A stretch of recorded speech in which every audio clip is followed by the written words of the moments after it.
जैसे कि आपने सुना होगा इंडिया में एक से एक स्कीम आती है, पर क्या ये स्कीम सच में 100% होती है, क्या ये फेल हो जाती हैं? तो मैं आज इस वीडियो में आपको यही समझाऊंगा कि इंडिया में एक से एक स्कीम आती है पर वो 100% सक्सेसफुल नहीं हो पाती। जैसे कि आपने सुना होगा बेटी बचाओ बेटी पढ़ाओ, और ऐसे ही बहुत सारी स्कीम आई। तो मैं आपको हर एक स्कीम के बारे में बताता हूँ कि कितना क्या हुआ, कितना % लगा और कितना फेल हो गया। एक के बाद एक सुनाता हूँ। तो चलिए, सबसे पहले वुमेन सेफ्टी फेल, इसके बाद आता है Swachh Bharat Abhiyan fail, demonetisation fail, pollution control fail, inflation control fail, 100 smart city fail, corruption control fail, take money return fail, bullet train जो कि 2023 में आनी थी फेल, रुपये को जो हमारा रुपीज़ है इंडिया का वो 400 रुपये मतलब 40 रुपये पर डॉलर हो जाएगा, ये भी फेल। ये 5 ट्रिलियन इकोनॉमी जो कि 2023 में कहा गया था, ये भी fail. 2000 crore jobs every year, ये भी फेल। इसके बाद आता है फार्मर इकोनॉमी डबल, यानी फार्मर की जो होती है वो इकोनॉमी मतलब जो उनकी मान लो कि जो उनका पैसा आता है वो डबल कर जाएगा, वो भी फेल। और इसके बाद बेटी पढ़ाओ बेटी बचाओ, ये भी फेल। अब एक के बाद एक फेल कैसे हो रहा है? आपने जैसे सुना होगा कि बिहार में आए दिन एक से एक रेप केस सामने आ रहे हैं। तो कहाँ है ये सेफ्टी? वुमेन सेफ्टी इसमें है कहाँ कौन सी बेटी बच रही है, कौन सी बेटी पढ़ रही है? आप ये तो ध्यान दो। बिहार में हर दिन आप अगर जो ऐसे न्यूज़ में उठाओगे, क्यों न्यूज़ वाले ये सब नहीं दिखा रहे मेरे को नहीं पता। इंडिया में एक भी न्यूज़ ये सब नहीं दिखाता किसका क्या हुआ। मैं अभी इंस्टाग्राम चला रहा था, एक लड़की चिल्ला के कह रही थी कि 17 साल की लड़की थी, चिल्ला कह रही कि इसने मेरा रेप किया। वो एक पता नहीं कौन था खड़ा हुआ कि रेप के, पर उसको क्या हुआ, उसको जो इसने करा है उसको लोग बचाने के चक्कर में थे। ये कहाँ से बेटी बचाओ बेटी पढ़ाओ या स्कीम लागू हो रही है? कहाँ से ये मतलब इंडिया कहाँ से डेवलप हो रहा है? मुझे कुछ नहीं समझा कि इंडिया के गवर्नमेंट का जो दिमाग है वो घुटनों में है कि घुटने में भी नहीं है, ये समझ नहीं आ रहा मुझे। आपको क्या इंडिया का जो हो रहा है चीज़ें वो दिख नहीं रही? मुझे अंदर से ऐसा फील हो रहा है, अंदर से अफसोस हो रहा है कि क्या हो रहा है ये देश में। क्यों इनको सज़ा नहीं मिल पा रही? क्यों इन्हीं को बढ़ावा दिया जा रहा है? क्यों इनको फांसी नहीं हो रही? आखिर ऐसा कब तक चलता रहेगा? जब तक इनको फांसी नहीं होगी तब तक कोई रेपिस्ट डरेगा नहीं। पर मैं देख रहा हूँ कि आजकल तो पार्टियों में ही रेपिस्ट घुसे पड़े हैं, तो शायद ऐसे देश डेवलप नहीं हो सकता। क्या इनको दिल से बुरा नहीं लगता? क्या इनको अफसोस नहीं होता? बेटी बचाओ बेटी पढ़ाओ जो कि 2015 से 2022-23 तक इसमें 800 से 1000 करोड़ अप्रोक्सीमेटली स्कीमें हुए कि इसमें इतने लगेंगे, पर इसमें हुआ क्या? अब सबसे बड़ा यहीं से मुद्दा शुरू होता है। इन्होंने क्या करा, 60 से 70% ऐड में लगा दिए। ये कहाँ का चीज़ है?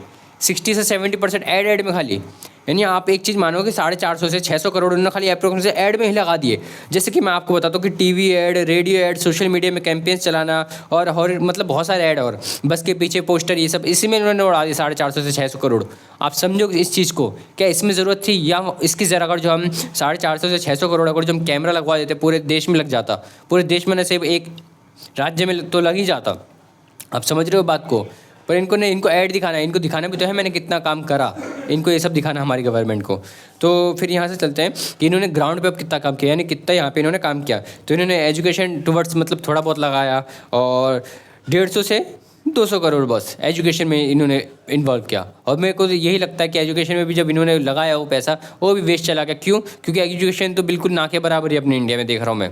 क्योंकि एजुकेशन अगर जो बेटी जा रही है तो बेटी सेफ़ ही नहीं हो पा रही। ये कहाँ का एजुकेशन हो गया? तो मतलब ये सब तो बेकार है। और मैं आपको बताऊं कि सिस्टम कॉस्ट जो आया, सिस्टम कॉस्ट यानी मतलब किस, आपने समझा होगा कि लेबर, ठेकेदार, ये सब 50 से 100 करोड़। पर करप्शन का रियल ट्रुथ क्या था? करप्शन का रियल ट्रुथ मैं आपको बताऊं कि इन्होंने क्या करा, मिसयूज़ करा, ये इनएफिशिएंसी करा। इनएफिशिएंसी मतलब आप बेकार की चीज़ों को बनाना है, जैसे कि फर्नीचर हो गया, गैजेट्स हो गया, और नॉन रिलेटेड चीज़ों को खर्च करना, नॉन रिलेटेड चीज़ों पर खर्च करना, ऐसी चीज़ों पर इन्हें खर्च किया। और करोड़ रुपए बैंक में ऐसे ही पड़े रह गए जो इनका यूज़ ही नहीं करा इन्होंने। आप समझ रहे हो? क्या ऊपर से नीचे आया वो भी रह गया, इन्होंने जितना नीचे भेजा वो भी रह गया। ऐसे ही करते करते सब कुछ ऐसी जेब में ही रह गया इनके अकाउंट में पड़ा हुआ।